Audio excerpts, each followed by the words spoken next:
ദൈവ തിരുനാമം മഹത്വപ്പെടുമാറാകട്ടെ. എൻ്റെ പ്രിയപ്പെട്ട സഹോദരി സഹോദരന്മാർ, ശുദ്ധമുള്ള വേദപുസ്തകത്തിൽ ഉൽപ്പത്തി പുസ്തകം 37 അധ്യായത്തെ അടിസ്ഥാനപ്പെടുത്തിയാണ് ഇന്ന് ചിന്തിക്കുന്നത്. കാരണം വിശുദ്ധീകരണത്തിൻ്റെ കാലയളവായിരിക്കുന്ന നോമ്പിൽ ആത്മശുദ്ധീകരണത്തിന് അനിവാര്യമായ ചിന്തയാണ് ഇന്ന് നിങ്ങളുമായിട്ട് പങ്കുവയ്ക്കുവാൻ ആഗ്രഹിക്കുന്നത്. ഇപ്പോൾ പഴയ നിയമ വേദപുസ്തകത്തിൽ ഉൽപ്പത്തി പുസ്തകം 37 അധ്യായത്തിൽ യാക്കോബിൻ്റെ കുടുംബ ജീവിതത്തെക്കുറിച്ച് പരാമർശിച്ചിരിക്കുന്നു. അപ്പോൾ യാക്കോബിന് 12 മക്കളാണ് ഉണ്ടായിരുന്നത്. യൗസേപ്പും ബെന്യാമിനും റാഹേലിൽ നിന്ന് ജനിച്ച 2 മക്കളായിരുന്നു. യൗസേപ്പ് യാക്കോബിൻ്റെ വാർദ്ധക്യകാലത്തിലെ പുത്രനായിരുന്നത് കൊണ്ട് മറ്റ് മക്കളേക്കാൾ അമിതമായിട്ട് യൗസേപ്പിനെ യാക്കോബ് സ്നേഹിച്ചു. അപ്പോൾ ഈ പ്രത്യേകമായ അമിതമായ സ്നേഹവും ഈ പ്രത്യേകമായ വാത്സല്യവും യാക്കോബിൻ്റെ മറ്റ് മക്കൾക്ക് യൗസേപ്പിനോട് പകയും വിദ്വേഷവും അവരുടെ മനസ്സിലുണ്ടാകാൻ കാരണമായി എന്ന് ഈ പഴയ നിയമ വേദഭാഗം നമുക്ക് പറഞ്ഞു തരികയാണ്. അപ്പോൾ മറ്റ് സഹോദരന്മാർക്ക് കൃത്യമായിട്ട് പകയുണ്ടാകുന്നു, അവർക്ക് വിദ്വേഷമുണ്ടാകുന്നു. യൗസേപ്പ് എന്ന് പറയുന്ന സഹോദരനെ കൊല്ലുവാൻ അവർ തീരുമാനിച്ചു, പൊട്ട കിണറ്റിൽ തള്ളിയിടുന്നു. ഈ തരം കാര്യങ്ങളെല്ലാം ചെറിയ പ്രായം മുതൽ, സൺഡേ സ്കൂളിൽ പഠിക്കുന്ന പ്രായം മുതൽ നമ്മൾ മനസ്സിലാക്കിയിട്ടുള്ള കാര്യങ്ങളാണ്. എന്നാൽ ഈ സഹോദരന്മാർക്ക് നിർദോഷിയായ യൗസേപ്പിനോട് വിദ്വേഷവും പകയും ഉണ്ടാകുവാനുള്ള കാരണമാണ് ഈ വലിയ നോമ്പുകാലത്ത് ചിന്തിക്കുന്നത്. ഓരോ കുടുംബങ്ങളിലെയും മാതാപിതാക്കൾക്ക് വ്യക്തമായ സന്ദേശമാണ് ഈ വേദഭാഗം നൽകുന്നത്. ഇവിടെ യാക്കോബ് ഒരു മകനെ മാത്രം പ്രത്യേകം വാത്സല്യം കൊടുത്ത്, സ്നേഹം കൊടുത്ത്, നെഞ്ചോട് ചേർത്ത് പിടിക്കുക.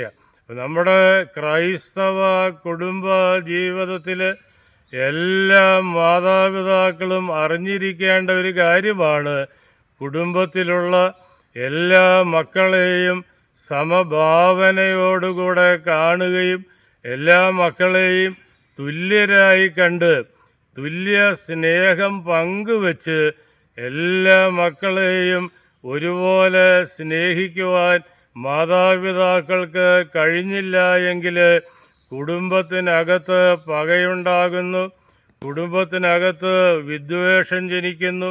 ആ പകയും വിദ്വേഷവും വർദ്ധിച്ച് കുടുംബത്തിൻ്റെ സമാധാനം നഷ്ടപ്പെടുന്ന കാഴ്ചയാണ് യാക്കോബിൻ്റെ കുടുംബജീവിതത്തിൽ നിന്ന് നമുക്ക് മനസ്സിലാക്കുവാൻ സാധിക്കുന്നത്. അപ്പം അതുകൊണ്ട് തന്നെ ഈ വലിയ നോമ്പിൻ്റെ കാലയളവിൽ സ്നേഹമെന്ന് പറയുന്ന മഹാകാവ്യത്തെക്കുറിച്ച് പരിശുദ്ധനായ പൗലോസ്ലീഹ 1 കൊരിന്ത്യർക്ക് എഴുതിയ ലേഖനം 13 അധ്യായത്തിൽ 1 മുതൽ 13 വരെയുള്ള ഭാഗങ്ങളിൽ എഴുതിയിരിക്കുന്ന തിരുവചനം വായിച്ചാൽ ശരിയായ നിലയിൽ, ശരിയായ ദിശയിൽ മക്കളെ സ്നേഹിക്കുവാനും സർവോപരി നോമ്പ് ആചരിക്കുവാനും സ്നേഹത്തിൻ്റെ ആ മഹാകാവ്യത്തിനകത്ത് നിന്ന് ക്രിസ്തുവിൻ്റെ ഒരു സാക്ഷിയായി മാറുവാൻ ഈ വലിയ നോമ്പ് കാലത്ത് ഒരു വിശ്വാസിക്ക് കഴിയും.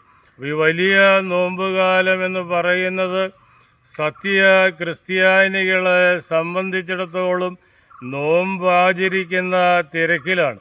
അപ്പം നോമ്പ് ആചരിക്കുവാനുള്ള തത്രപ്പാടിൽ, ആ തിരക്കിൽ സ്നേഹിക്കാൻ മറക്കുകയാണ്. അപ്പോൾ പരസ്പരം സ്നേഹിക്കാൻ മറന്നു പോകുന്ന ക്രൈസ്തവരെയാണ് ഈ നോമ്പുകാലത്തും കണ്ടുമുട്ടുവാൻ സാധ്യമാകുന്നത്.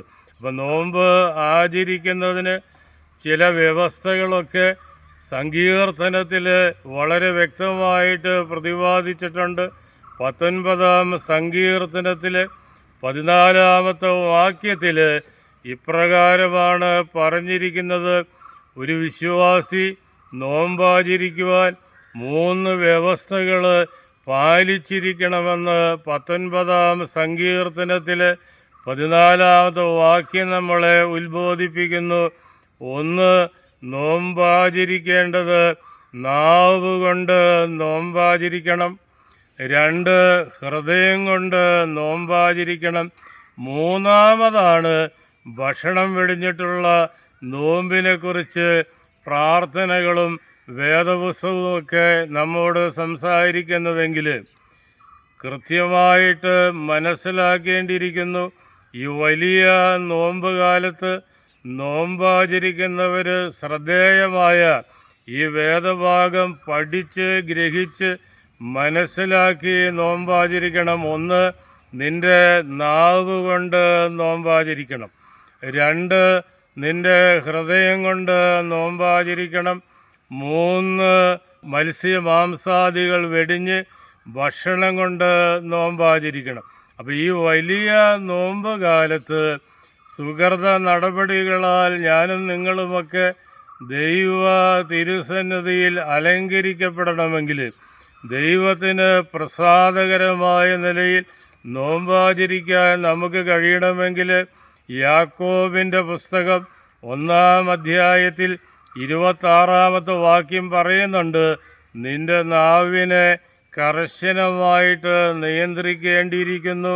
നാവിനെ നിയന്ത്രിക്കാതെ, നാവിനെ കടിഞ്ഞാണിടാതെ നോമ്പാചരിക്കുന്നത് വ്യർത്ഥമാണ്. ഹൃദയ പരമാർത്ഥതയില്ലാതെ നോമ്പാചരിക്കുന്നത് അർത്ഥശൂന്യമാണെന്ന് ഈ വേദഭാഗം വലിയ നോമ്പുകാലത്ത് നമുക്ക് പറഞ്ഞു തരികയാണ്. യെശയ്യാ പ്രവചനം 58-ാം അധ്യായം 1 മുതൽ 10 വരെയുള്ള തിരുവചന ഭാഗം നിങ്ങളെല്ലാവരും ഒരു പ്രാവശ്യം വായിക്കേണ്ടതാണ്. യെശയ്യാ പ്രവചനം 58-ാം അധ്യായം 1 മുതൽ 10 വരെയുള്ള തിരുവചന ഭാഗത്ത് ഇപ്രകാരമാണ് പറയുന്നത്: നോമ്പ് ആചരിക്കുന്നവർ ശ്രദ്ധിക്കേണ്ട ഒരു വാക്യമാണ്. വിശക്കുന്നവന് നിന്റെ അപ്പം നുറുക്കി കൊടുക്കുന്നില്ല എങ്കിൽ നിന്റെ ഉപവാസവും നിന്റെ നോമ്പും നിന്റെ പ്രാർത്ഥനയും നിരർത്ഥകമാണ്, വ്യർത്ഥമാണെന്ന് 58-ാം അധ്യായം യെശയ്യാ പ്രവചനം 1 മുതൽ 10 വരെയുള്ള ഈ വേദഭാഗം നമ്മെ പ്രബോധിപ്പിക്കുകയാണ്. എൻ്റെ വാക്കുകളെ നിർത്തുന്നു. ദൈവം നിങ്ങളെ അനുഗ്രഹിക്കട്ടെ.